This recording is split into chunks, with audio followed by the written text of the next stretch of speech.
My dad was adamant about being on time and being prepared.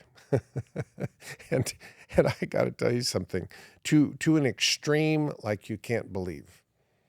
And so this is where I think anything can become obsessive. But I'll tell you the story.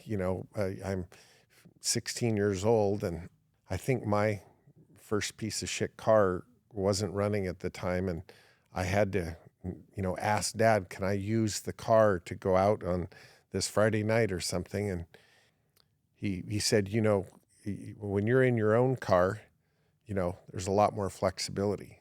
When you're using my car, it's my car, my rules.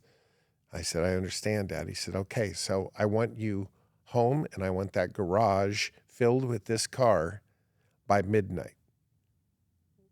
You got it? I said, I got it. And don't make me tell you to put back any gas that you use, because we've already covered that one, right? I go, I got it. And so I go wherever I was out, and I thought I had this wired, and all of a sudden I look at my watch and it's like, oh my gosh, like 7 minutes to midnight. And I got to tell you, the first mistake I made was driving way too fast to try to get home on time, because there was just no way I was going to make it home on time.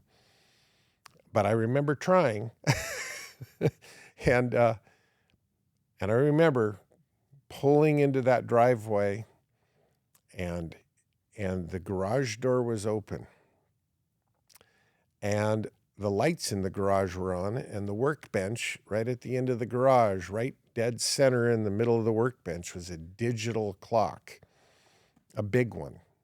And my dad is standing at the workbench, and as I'm slowing down enough to pull the car in, I look at the clock, and it was 12:01. And it might as well have been 12:30. It might as well have been 1 in the morning, because I was late. I pull in and I turn off the car and I get out the door, and he looks at me. I look at him and he glances at the clock. He goes, probably don't need to tell you what this means.